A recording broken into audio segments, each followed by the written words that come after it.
Tando, I don't know about you guys, but I spend a lot of money on medical aid. Yo, it's expensive medical aid, eh? Yet, when I cough and I go to the doctor and I say, oh, doctor, I'm coughing. So, sorry, ma'am, no medical aid savings.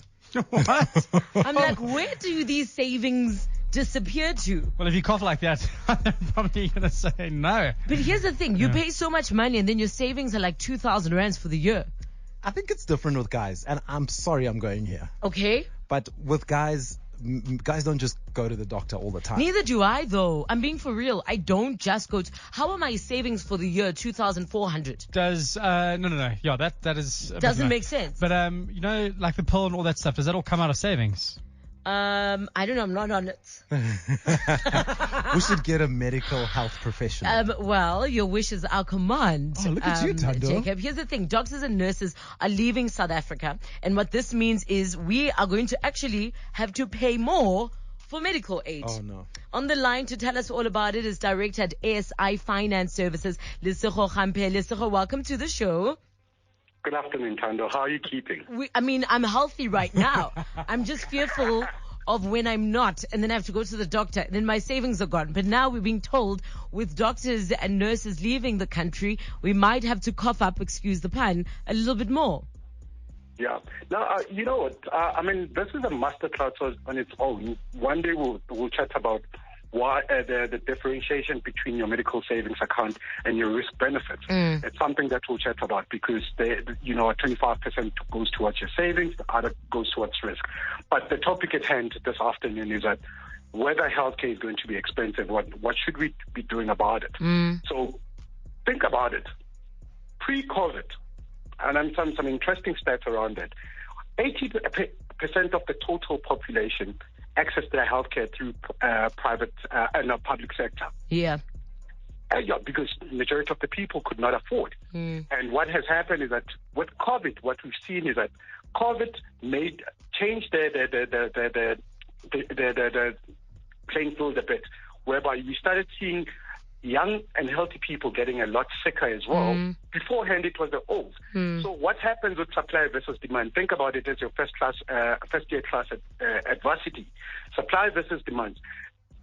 South Africa is known for not having enough professionals when it comes to healthcare. Now, this has been exacerbated with the fact that more people are getting sick. Yes. What happens now is that people are starting to say, when I was sick, I was standing in the queue. I had to stand in the public sector. I've never had the need to access healthcare through the private. Sorry. Now this is happening.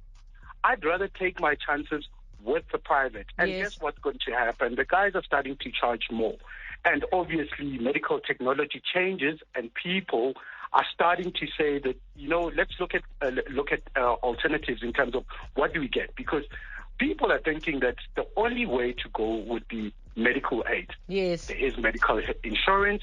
There is health vouchers that are coming in.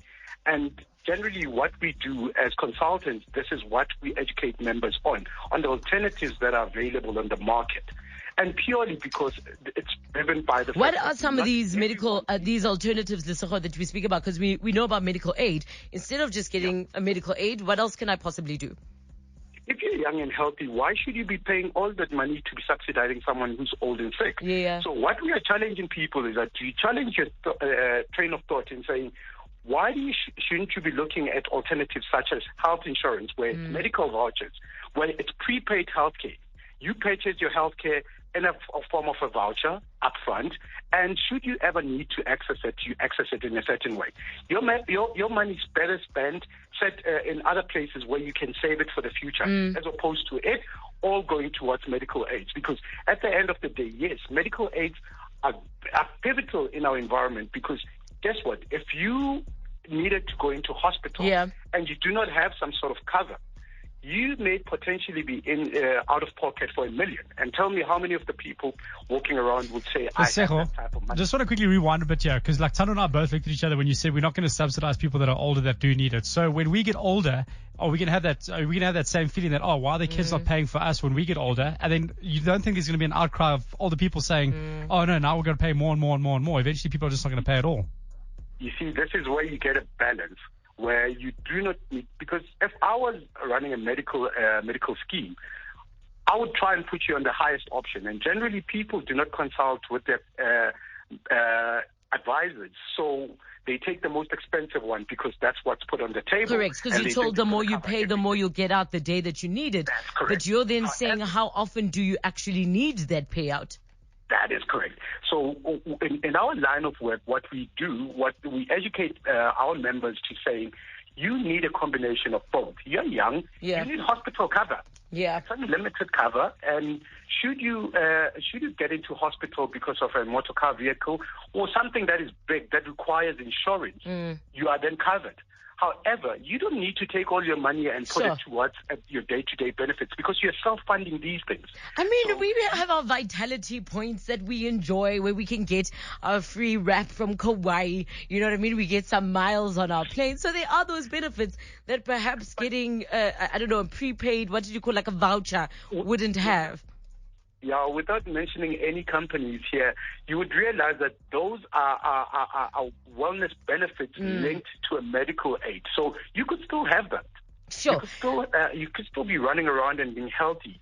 And one of the things that we actually we are talking about, and it's going to change the market, is how you think about medical cover and what you do with your funds and how you transfer them, because more and more young people are starting to ask that question, and hence we are speaking about it today to say, why should I take my hand money and put it towards I think, Lesego, this is such a big topic. We could go on about this for hours. We've been taught to think a certain way when it comes to medical aid, so very interesting to see a different point of view. Thank you for speaking with us this afternoon. That's Lesego Kgamphe, Director at ASI Financial Services. 947